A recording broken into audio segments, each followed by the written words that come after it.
Here in Washington, there are lots of experts, very smart people with specialized knowledge who are convinced that they, through central planning, you might call it, can run our lives better than we could left on our own. Yet again and again, the government experts have failed. They make things worse. Look what this department, the Department of the Interior, has done. You've heard about the catastrophic forest fires over the past few years. Some people call them natural disasters. But many say these fires are not natural. In fact, most of the catastrophic fires out west were government-caused fires, the result of decades of bad government policy or carelessness, like at Los Alamos or this fire in Lewiston, California, where the Department of the Interior lit a fire to try to get rid of a weed, this thistle. They set the fire despite weather reports saying it would be windy. It was windy. 24 people lost their homes. Dottie Lochler was one. Some idiot lit a fire when the wind was blowing. I think it's a criminal act. The man from the Interior Department's a criminal? He's untouchable. That was the attitude, the arrogance. Because I asked him, I says, you know, had I got caught burning trash today, it would have been about a $2,000 fine. And this little guy looked me right dead in the eye and he says, you're just a homeowner. I'm a professional. The fire not only destroyed homes, it failed even to eliminate the thistle, which grew back stronger than before. Government mismanagement of forests has led to fires all over the West. There's a lot of privately owned land here, too, but it's better managed. The catastrophic fires were on government land. And if the Interior Department does a bad job managing land, you ought to see what happens when they try to manage people. Often, the more the government helps, the worse things get. Look at what they did to the first Americans. He put us in a little cage here, call it reservation. Chief Red Cloud's the leader of the Lakota Sioux tribe of Pine Ridge, South Dakota. The Sioux have been herded and controlled by the government for over 100 years. The result? This is now the poorest county in America.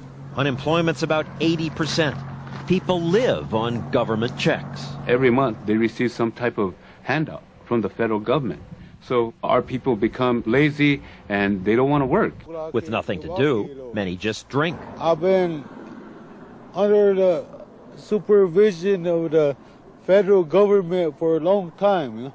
They messed us up, man. They messed us, man. 17-year-old Russell Blacksmith would like to help his tribe improve their lives. He wants to be chief someday, but he's not optimistic. The federal government turned us into a concentration camp. We sit back and just live off of government handout. It's been a trap.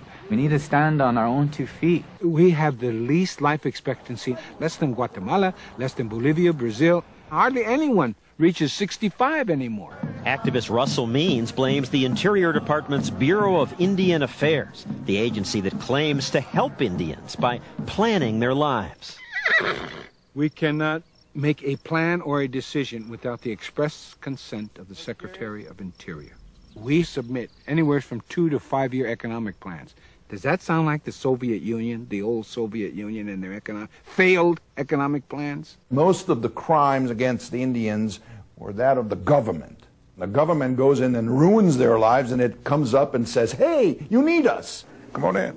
Come on By in. contrast, look what's happened when a tribe managed to get some freedom from government control. We decided that we're going to have to do something for ourselves. Philip Martin is chief of the Choctaw tribe. The government put the Choctaw on a reservation in Mississippi, and for years they lived much like the Sioux. Tuberculosis was rampant.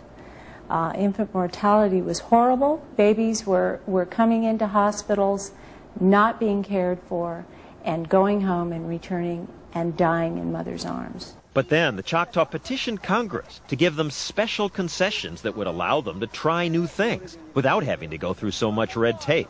For the first time, we're able to make some changes. Today, 20 years later, they have factories that generate hundreds of millions of dollars in sales.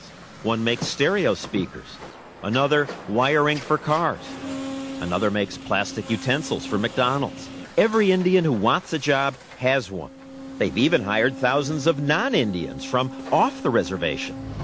They've built their own schools and hospital, and they've built 1,000 new homes. I think if my grandparents were still living today, they would be so astonished at what all has happened and how much it's changed. Makes you wonder, how does the Interior Department get away with it? Charged with helping Indians and given tax money to spend billions on them, they created the poorest people in America. But they still tell the world we're taking care of our poor little Indians. The Bureau of Indian Affairs can't even keep track of the Indians' money. More than $2 billion of it is unaccounted for. Yet no one is even reprimanded. No one's indicted. No one's demoted. No one is fired. No one is even named. Just more billions lost in the bureaucracy. And where might the money be? I wanted to ask then Secretary of the Interior, Bruce Babbitt. He agreed to an interview, and his staff had us set up our camera gear in his conference room. But when Babbitt arrived, he seemed to change his mind. I'm not sure why I'm here. I mean, you know, another expose. It's all in a day's business, I understand. Okay, well, let's have at it. Okay. But before I could ask him anything, he decided he didn't want to talk.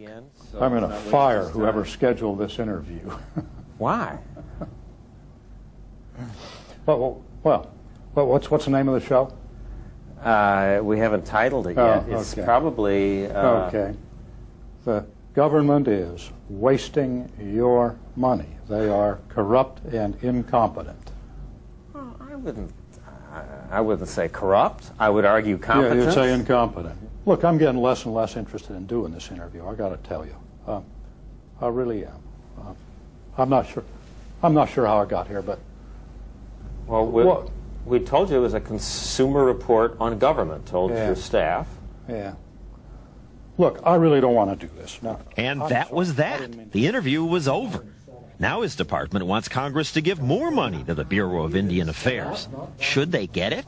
Should they exist at all? There's no Bureau of Jewish Affairs. There's no Bureau of Irish Affairs. There's no Bureau of Black or African Affairs. They sit up there in Washington, D.C., and they legislate laws that affect us, when in fact they don't know what the heck's going on here. When we return, we'll see if government can build you a house.